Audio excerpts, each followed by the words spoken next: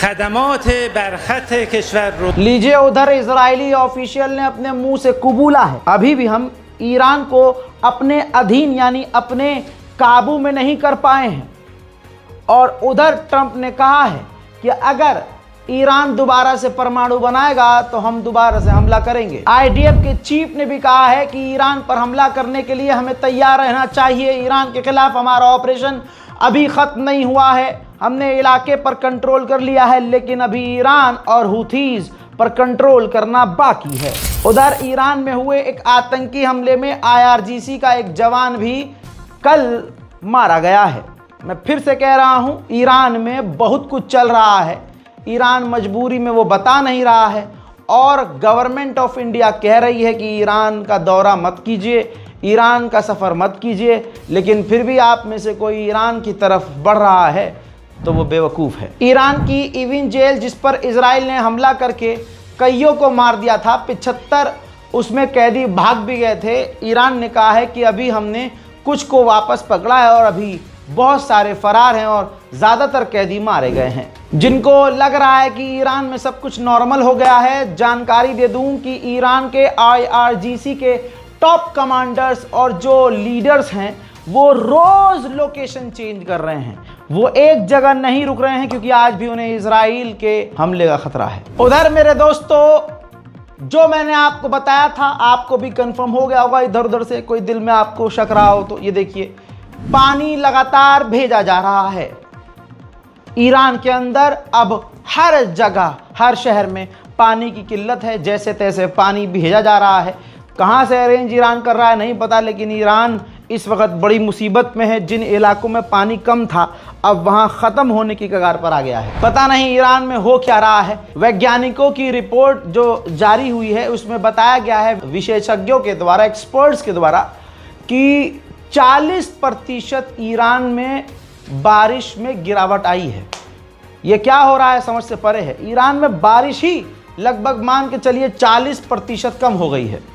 तो अकाल तो आएगा ही, काल तो पड़ेगा, सूखा तो होगा। अमेरिकी चैनल पर ईरान के विदेश मंत्री ने कहा है, आपकी स्क्रीन पर है, ये फॉक्स न्यूज़ है, कॉपीराइट का मसला है, आप अपनी आंखों से देख सकते हैं। ईरान के विदेश मंत्री बैठे हुए हैं।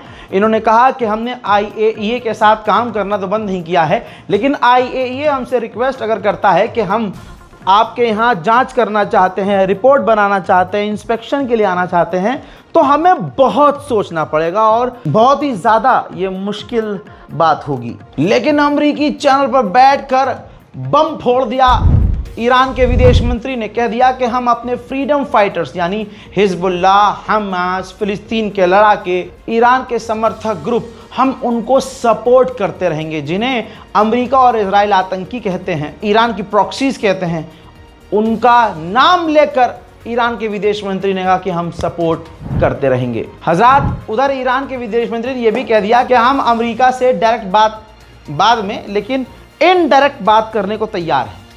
इनडायरेक्टली आप हमसे बात कीजिए, लेकिन अमेरिका सॉल्यूशन ऐसा लेकर आए जिससे दोनों की जीत हो। मेरे दोस्तों, उन्होंने चैनल पर यह भी कह दिया कि हमारा यूरेनियम इनरिचमेंट अभी रुका हुआ है क्योंकि हमें डैमेज हुआ है हमले में और हम जंग में हैं इस वक्त, लेकिन हम परमाणु प्रोग्राम अपना छोड़ेंगे नहीं। वो हमारे देश की आन बान शान है और हमारे वैज्ञानिकों की जो शहादत है उसको हम वेस्ट नहीं कर सकते। हम अपना प्रोग्राम जारी रखेंगे। उधर उन्होंने ये भी कह दिया, धमकी भी दे दी कि हमारे पास अपने बचाव के लिए बहुत सारी मिसाइलें हैं और हम अपना परमाणु प्रोग्राम तो जारी ही रखेंगे। ये गलतफहमी में मत रहिएगा कि हम अपना प्रोग्राम बंद कर देंगे। लेकिन एक बड़ी अजीब बात कह दी है। हालांकि तमाम जो ईरान के लोग हैं बचपन से ये कहते आए हैं, जब ईरान का बच्चा पैदा होता है तो उसको नारा दिया जाता है, ऐसे नारे दिए जाते हैं जिसमें ये बात कही जाती है कि इजराइल को नक्शे से मिटाएंगे। लेकिन अमेरिकी चैनल पर ईरान के विदेश मंत्री खेल गए। उन्होंने कह दिया कि हमारा ऐसा कोई प्लान नहीं है जिसमें हम इजराइल को नक्शे से मिटाने की बात करें। झूठा है ये आदमी, जो है सारी बात सही कह के आखिर में झूठ बोल दिया है। अरे भाई, डर किस बात का है? आपका प्लान है तो है। जब ईरान के विदेश मंत्री ने कह दिया कि भाई हमारी जो डैमेज हुई हैं साइट्स, तो तुरंत ट्रंप खुश हो गया। ट्रंप ने फौरन ट्वीट किया कि देखिए कितनी बड़ी बात खुद कह दी ईरान के विदेश मंत्री ने, उनका डैमेज हुआ है, उनकी साइट्स तबाह हुई हैं। और जो दूसरे अमेरिकी CNN, PNN हैं, ये झूठ दिखा रहे हैं कि हमने तबाह नहीं किया है। जब अगले ने खुद मान लिया तो बात ख़त्म हो गई। यानी डोनाल्ड ट्रंप 24 घंटे टीवी पर नज़र रख रहा है, ईरान पर नज़र रख रहा है कि ईरान के नेता, इधर ईरान के नेता ने बोला और उधर चाचा ने ट्वीट कर दिया। भाई मान गए ईरान को, पक्की एकदम गहरी नज़र रखे हुए हैं डोनाल्ड ट्रंप। ईरान के नेता हगने भी जाते हैं तो उसकी भी जानकारी चाहता है ट्रंप। उधर ईरान ने धमकी दी है कि अगर UN ने हम पर किसी तरह से पाबंदी लगाई तो हम पर्शियन गल्फ की सिक्योरिटी चेंज कर देंगे। यानी एक तरह से धमकी है UN के देशों के लिए कि अगर आपने कोई हम पर पाबंदी लगाई तो हम जो पर्शियन गल्फ है वहाँ आपके लिए ख़तरा पैदा कर देंगे। इजराइल के पूर्व डिफेंस मिनिस्टर का कहना यह है कि हमें फोकस करना चाहिए, हर हाल में फोकस करना चाहिए इस बात पर कि ईरान की जो गवर्नमेंट है उसको चेंज की जाए। उधर चाइना ने ईरान का साथ दिया और कहा कि हम ईरान के पीसफुल न्यूक्लियर पावर प्रोग्राम को सपोर्ट करते रहेंगे। हजरात मोहतरम, न्यूयॉर्क टाइम्स ने जो लिखा है वो आर्टिकल आपकी स्क्रीन पर है। स्पेशली स्क्रीनशॉट लेके आप व्हाट्सएप पर ज़रूर लगाइएगा, दुनिया पढ़े और ईरान की लीडरशिप कितनी बेहतरीन है, इस्लामिक तरीके से जो सरकार चलती है उसकी ताकत ही अलग होती है। यह पता चलेगा। न्यूयॉर्क टाइम्स की रिपोर्ट में खुलासा ये हुआ है, न्यूयॉर्क टाइम्स ने लिखा है कि हमले से पहले, जंग से पहले ईरान के अंदर जो बार बार लाइटें जा रही थी, इसके पीछे भी दुश्मन था और लाइट जाने की वजह से बार बार, जिससे उत्पात ईरान में मचा था, तो अमेरिका इजराइल को यह उम्मीद थी कि जनता सरकार के खिलाफ सड़क पर उतर आएगी और फिर उसी वक्त अमेरिका और इजराइल ने हमले शुरू कर दिए ईरान पर, इस उम्मीद से कि जनता अपनी गवर्नमेंट के और खिलाफ हो जाएगी और सरकार पलट देगी। लेकिन अमेरिका और इजराइल हैरत में पड़ गए कि जनता एक हो गई। लड़ने के बजाय, अपनी गवर्नमेंट के खिलाफ होने के बजाय जनता एक हो गई। उधर एमनेस्टी इंटरनेशनल ने कहा कि इजराइल ने जो जेल के अंदर ईरान में इरविन जेल पर हमला किया, उसकी जांच होनी चाहिए क्योंकि वो वॉर क्राइम है। हजरात, इजराइल के अंदर ही ईरान के भारी भरकम सपोर्टर भी हो सकते हैं, क्योंकि ये देखिए, इजराइल की एक सरकारी बिल्डिंग की दीवार पर ईरान का झंडा बनाया गया है, जिसके बाद पूरे इजराइल के उस इलाके में जो है हड़कंप मचा हुआ है और एक झंडा बनाने से इजराइल की जो है पतलून गीली हो गई है। उधर डोनाल्ड ट्रंप ने कहा है कि हम ईरान के आगे हाथ नहीं जोड़ेंगे, बैग नहीं करेंगे, न उन्हें समझाने और मनाने की कोशिश करेंगे कि वो हमसे बात करें। उधर वेस्ट बैंक में इस 14 साल के मासूम बच्चे को इजराइल ने वेस्ट बैंक में कत्ल कर दिया है। इजराइल में अमेरिकी एम्बेसडर ने फिलिस्तीन के वाइस प्रेसिडेंट से मुलाकात की है। मलेशिया के प्रधानमंत्री ने एक वीडियो जारी किया, दुनिया से अपील की और खास करके डोनाल्ड ट्रंप यानी अमेरिका से ये रिक्वेस्ट की कि इजराइल जो एग्रेशन दिखा रहा है इसको रुकवाएं और गाजा के जंग को बंद करवाएं। देखिए, Dear Presidents and Prime Ministers, the tragedy unfolding in Gaza is a test of our shared humanity. Entire families are being murdered. Children, even babies, have been killed. Others are wasting away from hunger. This appalling disregard for human life and dignity must end, for it is a violation of the most basic moral code. Malaysia calls on all world leaders to act with urgency. Every government that believes in international law, every nation that claims to... बिल्कुल अभी खबर आ रही है, Israel की तस्वीरें ध्यान से देखिए। इजराइल के अंदर गैस लीक हुई है और गैस लीक की वजह बताई जा रही है, जिसकी वजह से आग लग गई है। सबसे बड़ी बात ये सामने आई है कि इजराइल को सेना की कमी हो रही है। लोग इजराइल की फौज में जाना नहीं चाह रहे हैं। फिलहाल इजराइल को 10,000 सैनिकों की कमी हो रही है। उधर ब्रिटेन के विदेश मंत्री ने इजराइल को धमकी दी है कि अगर जल्द सीज फायर नहीं हुआ और गाजा की जंग को बंद नहीं किया गया तो हम इजराइल के खिलाफ बड़े एक्शन लेंगे। अमेरिकी सरकार ने यमन के हूथियों पर और भी कड़े प्रतिबंध लगा दिए हैं। जब डोनाल्ड ट्रंप राष्ट्रपति बना तो उसने कसम खाई थी, वादा किया था कि मैं जब राष्ट्रपति बनूंगा कोई जंग नहीं लड़ूंगा, ना अमेरिका किसी पर अटैक करेगा। लेकिन 6 महीने से, जब से डोनाल्ड ट्रंप राष्ट्रपति बने हैं, 529 air strike America Iraq, Iran, Yemen, Syria, Somalia इन जगह कर चुका है ट्रंप। दोस्तों, कुत्ते के पिछवाड़े भरोसा कर लो कि साफ हो सकती है, और डोनाल्ड ट्रंप और नेतन्याहू की नीयत साफ हो, ऐसा हो नहीं सकता। हजरात, बड़ी खबर आ रही है। अजरबैजान के ये 2 जहाज इजराइल उतरे हैं, खाली उतरे हैं, और इजराइल से ये हथियार लोड करेंगे जहाज़ों के अंदर और फिर अजरबैजान हथियार लेकर जाया जाएगा। कुछ नया होने वाला है और कुछ बड़ा होने वाला है। आज ऐलान इस बात को मैं बता रहा हूँ। इसके अलावा आपकी स्क्रीन पर इजराइल की फौज के 2 जवान जिनको जहन्नम भेज दिया गया है, गाजा में मारे गए हैं। फ्रांस के विदेश मंत्री ने भी इजराइल को चूड़ी टाइट की है और कहा है कि ये जो तुमने महीनों से, 21 महीने से जो बैन लगाया हुआ है कि पत्रकार गाजा और फिलिस्तीन नहीं जा सकता, वो बैन हटाओ और अंतर्राष्ट्रीय पत्रकारों को गाजा और फिलिस्तीन जाने दो। इजराइल के पूर्व डिफेंस मिनिस्टर का स्टेटमेंट आपके सामने है। बता दूं कि इन्होंने अणुओं के पिछवाड़े पर थूकते हुए इजराइल की सरकार की निंदा की और कहा कि इजराइल के जो मिनिस्टर नेतन्याहू के लिए काम कर रहे हैं वो वॉर क्राइम कर रहे हैं।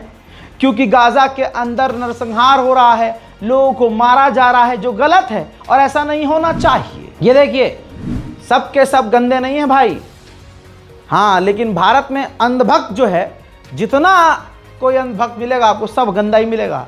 इजराइल का आदमी एक टाइम के लिए सही हो सकता है। ये देखिए, इजराइल के अंदर जो इजरायली मेडिकल एसोसिएशन है उसने मांग की है नेतन्याहू की सरकार से कि गाज़ा के अंदर मेडिकल इक्विपमेंट्स जाने दिए जाएं। पूरी दुनिया में यहूदी गोरे तो हैं लेकिन मुंह काला हो गया। ये देखिए, ग्रीस एक याच पहुंची जिसमें सैकड़ों इजरायली थे, सैकड़ों हरामी इजरायली थे।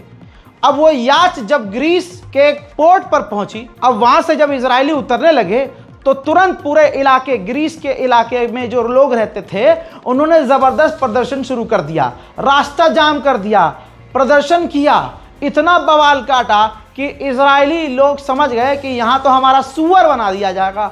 तुरंत उस याच में वापस सवार हुए और वो याच साइप्रस चली गई। एक कैनेडियन इजरायली है जिसने गाज़ा के अंदर खूब नरसंहार किया इजराइल की सेना में शामिल होकर, अब उसकी फटी पड़ी है।